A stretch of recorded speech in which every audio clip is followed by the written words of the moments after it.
boss, my Bravo boss, threw in because she loves overly hyped events and she loves baseball and baseball Really? parks. A Bravo executive likes things overblown? I know. Can you believe it? I know, I can't. And literally, I blew this out so much. I told everybody I talked about it on my show, like, it was impossible not to know if you were intersecting with me in any way that I was doing this thing. So she came, and my nephew said, "What is the big deal? Like, just go on the mound and throw the ball." My nephew's good at sports. He's like 16.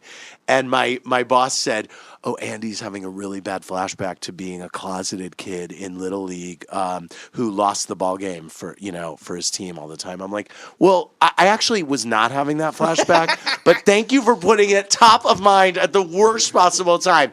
At which point the Cardinal PR guy comes up and says, "Oh, by the way, I forgot to tell you, it's Bob Gibson night at the ballpark.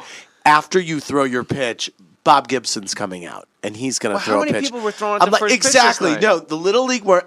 That's what I said. And I go, part of well, you wait a must minute. be like, I want my own night. Yeah, no, I was like, I thought it was Andy Cohen night. What are you talking about? Like Bob Gibson night? But anyway, I was like, are you kidding? Like, You're the I'm going to middle do a act. pitch, You're and the then Bob feature Gibson. act. Yeah, exactly. Yeah, exactly. The bottom line is, I go out there. And the crowning moment was the slow motion jog out to the field when they announced my name. And I saw myself on the Jumbotron, and they made me a Cardinals jersey that said Cohen on the back in 68, which is my year of birth. And I'm running out there, and I was like, look at this. Look at what is happening. I mean, it was so great. I was like, you look legit. You look like a ball player. You're doing a slow jog. Everybody's cheering. It was so great.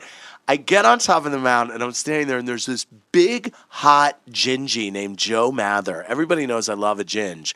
And he was this big, like, lumberjack ginge outfielder who's no longer on the Cardinals, and he was catching the ball for me, and I just was standing there, and I was like, and there was this whole box that my entire family it was like 35 people up there, and I could see them all standing there, and I could almost hear my mother. And it was like cancer. I just threw it as fast as I could, just get it out the fuck of my hand. And it was so, to call it high and outside is very kind to say high and outside. There. But little it high didn't outside. It People didn't go, how'd it bounce. go? Little high and outside. He stood up, took several steps to the right, and he caught it, and it was over. And as I was jogging back in slow-mo, and he was jogging to the dugout, he goes, "Hey, Andy." I go, "Yeah." He goes, "If you ever need a ball player, call me." And I was like, oh my God. He loves what? me. I don't know. I was like, For this like guy time loves time he's massage? in love with me. Exactly. Anyway, so I think he meant like Ginger to ball use on players come up a TV or lot on something. this I know. show. It's very strange. I know. No, I mean on this show. Oh, really? Yeah, Jim Jeffries threw out the first pitch for the Cubs, and there was a ginger pitcher that we later realized was probably Ryan Dempster, who was drinking vodka tonics in the dugout and beer, and his special was called Alcoholocaust. Right. And the guy goes, "Do you want a drink?" He goes, "Don't you have to play in the game, mate?" Right. And he goes, "I'm a pitcher. I play every fifth day. I don't give a shit." And they just got fucking hammered. Oh, my And the game went God. into like 18 innings, Oh, no. and they start going, like maybe Dempster's going to have to go in. Oh, but at this my point, God. the guy couldn't find his own shoes. Alcoholocaust. That's an alcoholocaust. Anyway, so that was my first pitch experience. Wait, I didn't end it. Bob Gibson comes out, stands in front of the mound. Intimidating man. Stands in front of the mound, bounces the ball. Well, he's 90. Now, he's 78 and he has a bad shoulder, but he bounced the ball and I didn't. High and outs. You gave it too much muscle. I gave it too the much catcher had to muscle. stand up and jog over to his right. Like, Yeah. whoa, who's got the cannon? Wow. The kid from Bravo. Yeah. What's Hey. the jugs gun say on him? Yeah. 40. Yeah. He was running it up there at 40 miles an hour. Hey, maybe Dave Duncan wants to work him out a little bit. Oh, Mariano Duncan. Dave Duncan, a lot of Duncans. Shelley Duncan. Yes. All the Duncans make their way through St. Louis, apparently. Is that right? Yeah. Oh. Dave and Shelley play. Right. They're brothers. Oh, okay. I didn't know that. Shelley's a ginger. You might want to look into that. I love a ginge. You were a producer for Paul Azan. Yes. And in the book, Most Talkative, you have great stories, which I won't elaborate on because I want people to enjoy them, about how many times you struck out with Oprah Winfrey. Oh, right. Yes. Who is the god of everything. Yes, right. Have you spoken to Oprah since the release of the book about anything? No, I've spoken to Gail. You've spoken to I'm Oates. friendly with. Spoken to Oates. Hall & Oates? Hall & Oates, yeah. That's funny. I've spoken to Oates. I spoke to John Oates. What's up, Gail? We love you, girl. Right. I love Gail King. I have not, but I met Oprah on my own kind of terms. I didn't include this in the book because it kind of took the fun out of the whole story. But I did meet her at a really fancy like Oscar lunch thing a couple of years ago, like a year or two ago. And Gail said, Oprah, this is Andy Cohen. I've been telling you about him. And it was cool because I was an established human being and she was meeting me as me. I mean, I'm not saying she really knew who I was, but Gail had told her who I was. It'd be weird if you were not on her radar, though. Well, at this point, and I think now I've struck out again. Oh, wait, in the paperback version of the book, I can write about this because I'm writing an extra chapter. Okay. I think I might have struck out again because I was on Howard Stern and he asked me, what would you do to fix OWN? And I was like, well, and I did my thing of like, I was like, own the Oprah Winfrey Network. Yeah. And I was like, Oprah's the queen. She's the best, whatever. But I then did. Just laying pillows out before you jump off the couch. And then I said, well, what I would do is, look, they have the access to 25 years of, archives of the greatest talk show ever, and they're not using it for some reason. I would re-air the Oprah Winfrey Show for starters. And then maybe I said one or two other things. So then it got picked up like, here's how Andy Cohen would fix OWN. And I don't think anybody loves to see. It's like, well, if I was at you don't want the word fix Bravo, next to anything that you're with. Yeah, and if I was at Bravo and Oprah was like, here's how I would fix Bravo, I might be like, well, really, Oprah? Here's how I'm going to fix you. Whatever. So I kind of Oprah Winfrey, no hair system. No wig. None. Gorgeous. Yeah. Perfect. Beautiful hair. Perfect. This is the pitch you hit on Oprah right here.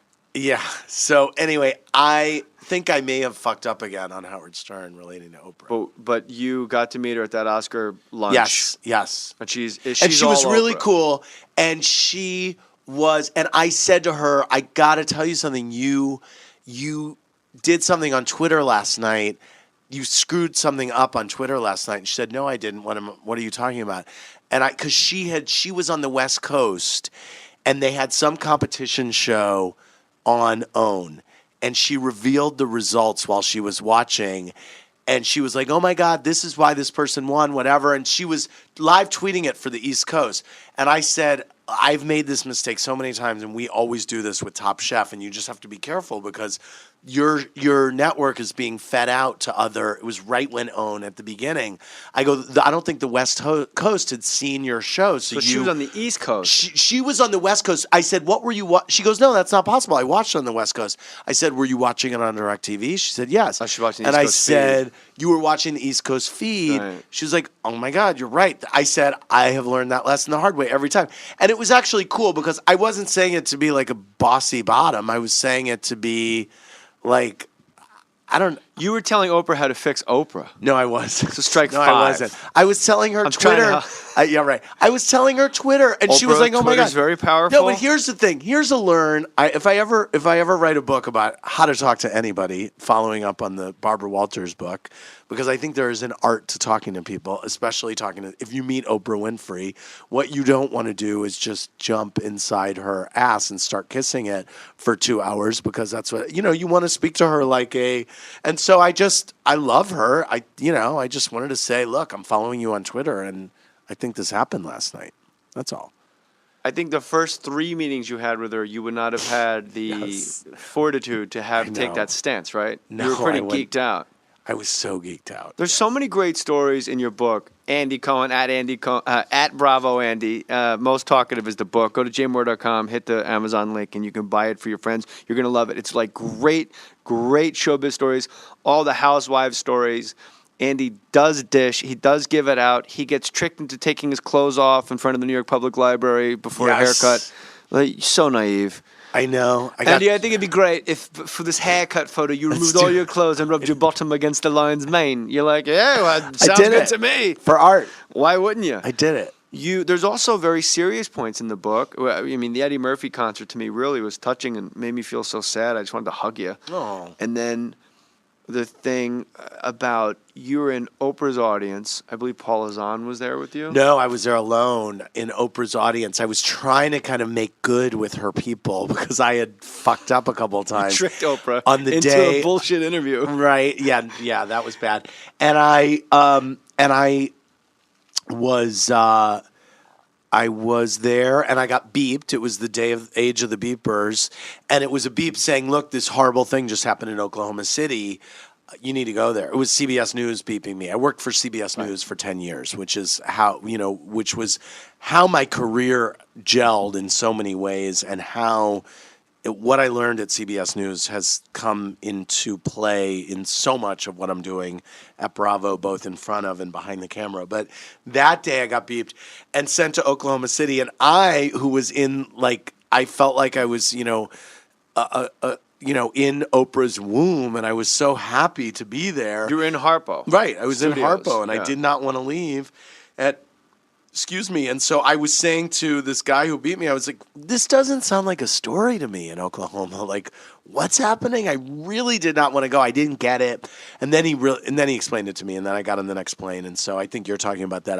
I basically stayed up for a few days, as we all did, covering that story. And it was, it was a... Were you the producer on site there? I was a producer on site I was crashing pieces for the morning show. What does that mean, crashing pieces? Crashing pieces means you're going out and you're just going out with the crew and finding a story and interviewing people and then going back and editing it immediately and writing it and then, getting it on the air in a very, quick amount of time. So that's what I was doing. That's got to be a very bizarre emotion.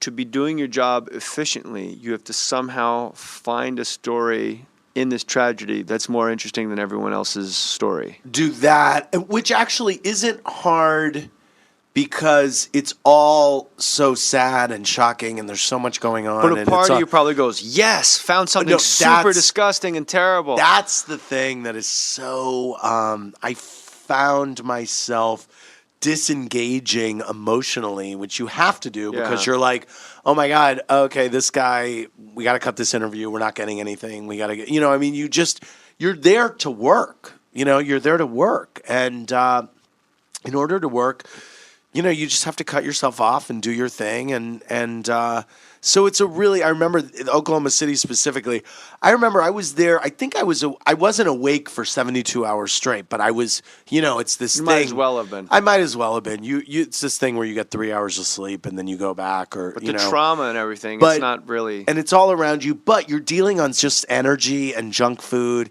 and you're with the media from around the world and you're with your colleagues and you're with your competitors. So it's a very charged situation. You're in the media bubble and you're just cutting tape and whatever. So you go into this gallows humor thing because it's the only way, it's how you get through it. And then I remember leaving. I cut my last piece. I probably got finished at, 3, 4, 5 in the morning. Go back. I had like an 8 a.m. flight out of there, and I woke up and I had the TV on, and there was something that I saw that Harry Smith was doing that just struck me. And for the first time, I listened just to what he was saying about just some very sad story. And I remember I cried from the motel in Oklahoma City to the airport all the way on the flight home. I just was like, in tears the whole time, and it was such repressed, emotion. So I went through a lot of stuff like that because I was covering a lot of breaking news during my time. A lot of it inaccurate. A lot of it what? A lot of the news that was breaking, not you didn't break the news. No. A lot of the news being broken to you at that time in Oklahoma City was inaccurate. Oh. Everybody thought there was a terrorist attack from foreign soil. Oh, yeah. And it turns out it was a very white, middle American man. Absolutely. I mean, I was really covering like rescue efforts and people who had lost families and stuff like that. But I mean, when I say I was covering breaking news, I mean it's like you would get beeped at whatever time and say, oh, get on the next flight to New Orleans. Hurricane Andrew is hitting in the middle of the night tonight, and you have to go stand outside for 2 days with a live truck. I never understood why they got to send somebody. It's like, I'm like, wait, I'm getting on the plane and going to there? Right. They're like, yeah. I'm like, no, I don't want to go. How about I just stand in front of a map? Right. How about I stay in bed? You see this Gulf area right here? That's Right. where it'll hit back to you. So I wasn't a great newsman, though. I don't know. I did it for 10 years. I really burnt out on it. I covered a lot of entertainment stuff and a lot else, but you just would get sucked into breaking news, plane crashes, fires, floods, and there you were.